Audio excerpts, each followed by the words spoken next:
Parabéns pelo trabalho, né? Claro, a tese de extinção do Estado na filosofia política de Karl Marx, né? Está bem escrito, né? Você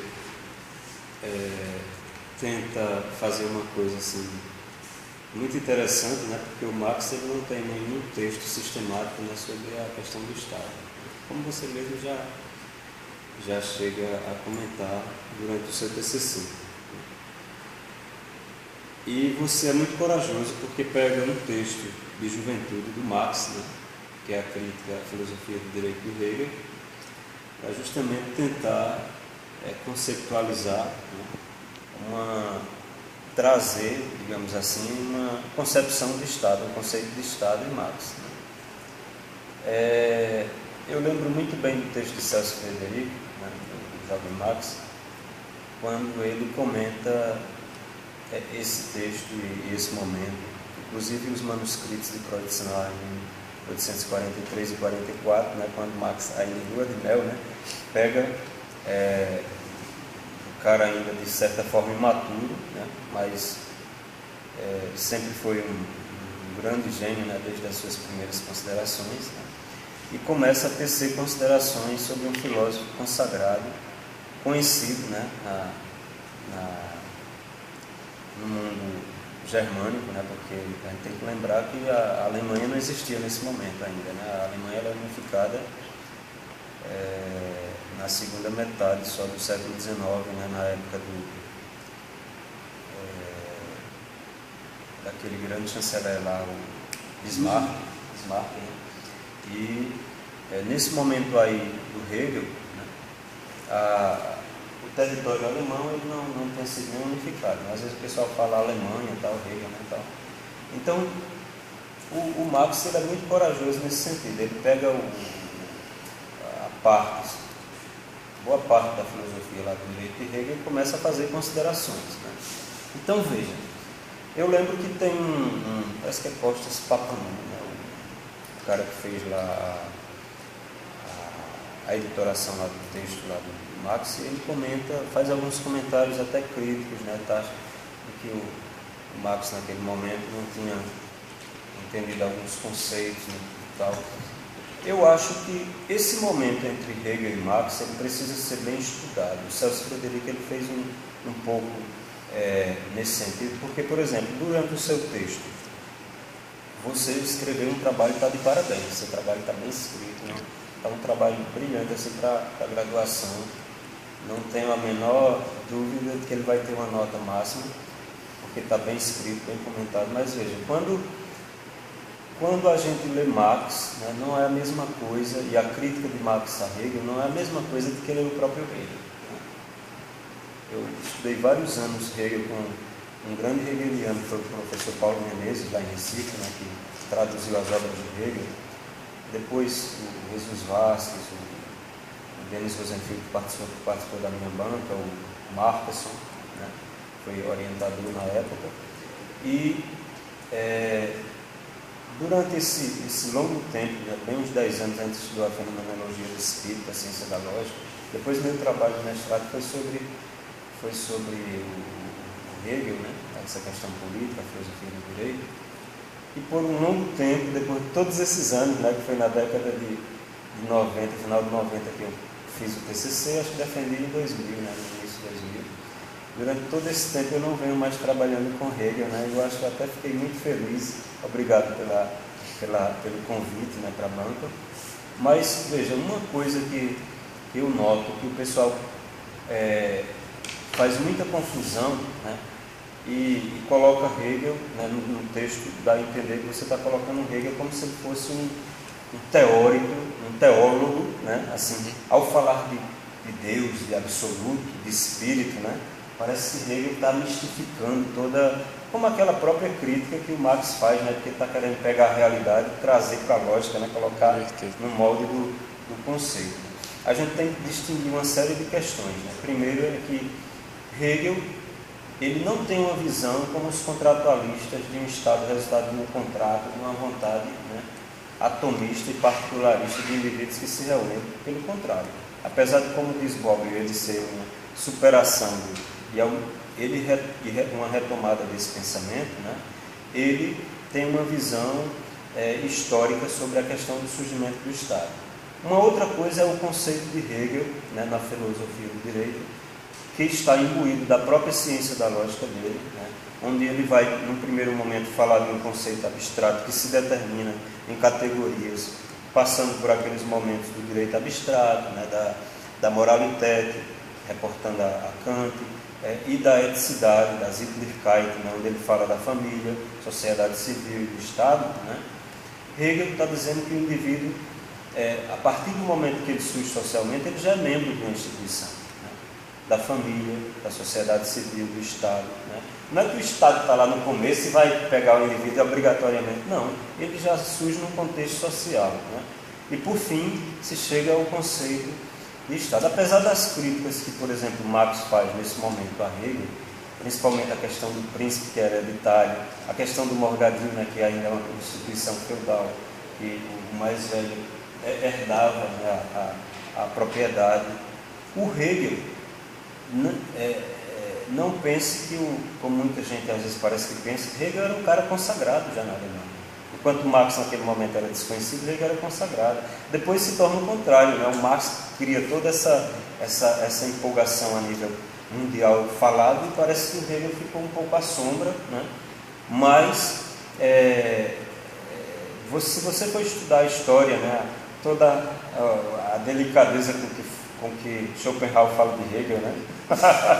Era porque ele era um cara consagrado, já era muito, né, filósofo de Estado, não sei o que, aquela coisa toda, porque muita gente vinha ouvir, o cara tinha uma maldição, né, enquanto Schopenhauer marcava as aulas no momento que era talvez mais empolgante, todo mundo vinha, os discípulos lá anotando Hegel, né?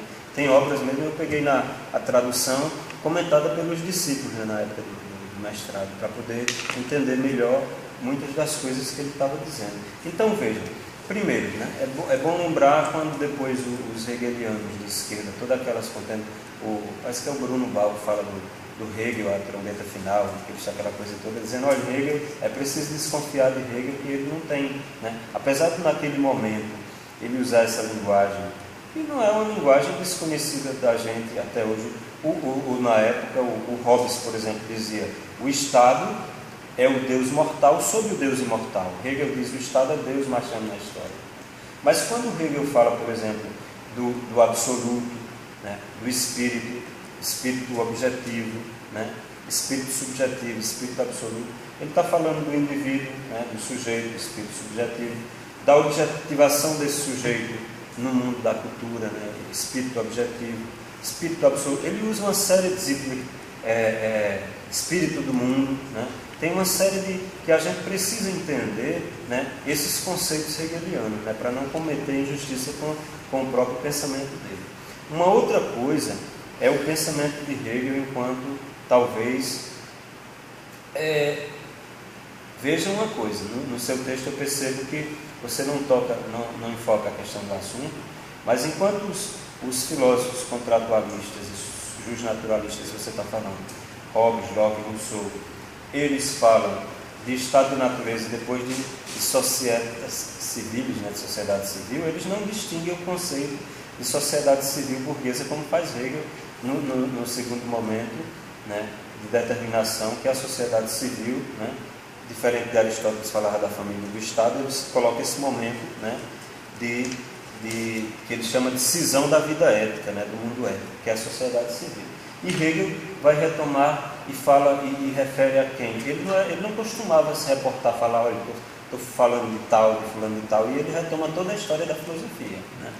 Mas lá naquele momento ele fala, né, na filosofia do direito, ele cita 3 nomes, né? Ricardo, Schmitt, Say, né?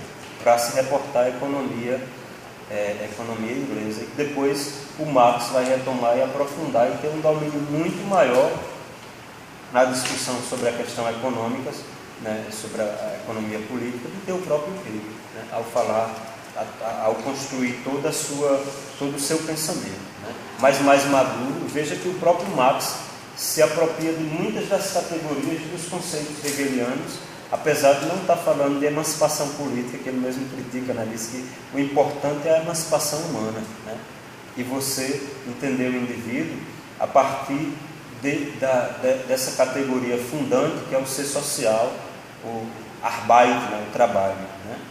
E isso aí é importante para Marx, né, porque é o miolo, digamos assim, que caracteriza o ser social, né? Lembra muito Habermas a discussão para a reconstrução do materialismo histórico, né, quando ele vai retomar o jovem Hegel e falar não só dessa categoria, mas das três categorias, que é o trabalho, a linguagem, né, e ele vai falar, ele vai colocar essas digamos, dois conceitos mais importantes devido à teoria da ação comunicativa dele, onde ele vai fazer a distinção entre razão instrumental e razão comunicativa, né, ao colocar a linguagem Então veja o seguinte, isso é interessante. Agora veja, é preciso fazer essa distinção, né? Hegel não trabalha a questão política de uma forma atomizada como os contratualistas e os naturalistas. A visão de Hegel é organicista, né? O indivíduo já é membro, né? Ele não cria um Estado a partir de um contrato, né? A partir de um momento suspende a história, não. O Estado, a realidade já existe, o Estado é resultado da história, né? Basta tornar ético esse Estado, né? Elevar a racionalidade desse Estado. Aí é isso que o Hegel ele vai tentar fazer, né, com as mediações, utilizando-se da própria lógica, né, da sua ciência da lógica, né, na filosofia do direito dele, né, construir uma ciência, digamos assim, sobre a política, né, porque a filosofia do direito de Hegel é uma filosofia da política, né, ele fala a história, né, no momento superior, ele vai dizer que a história é um tribunal que vai julgar, e vai criticar o próprio Kant, aquela ideia de uma confederação de estados, aquela coisa toda, porque ele tem umas diferenças em relação a Kant, né, mas colocando a história como um tribunal superior, né, e não essa organização de estados, porque naquele momento ele não acreditava, né, que houvesse um poder superior ao da soberania do Estado, né? Por isso que o Estado é Deus marchando na história. Não existe poder superior a esse absoluto, né? Porque nem a própria igreja, porque isso foi um momento passado, né? A igreja está submissa, inclusive, ao poder do Estado, né? E Hegel deixa claro isso ao dizer que o Estado é o poder superior, soberano, diferentemente do Kant, que hoje em dia o Habermas vai justamente retomar essa concepção kantiana, né,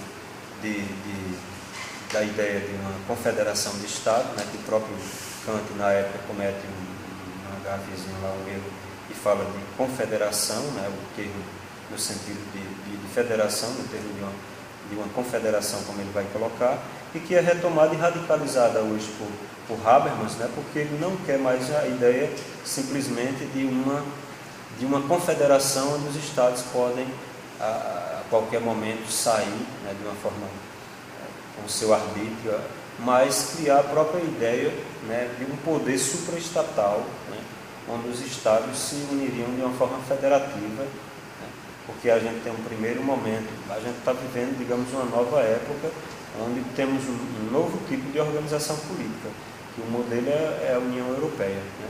Então você já tem uma articulação ali econômica, né?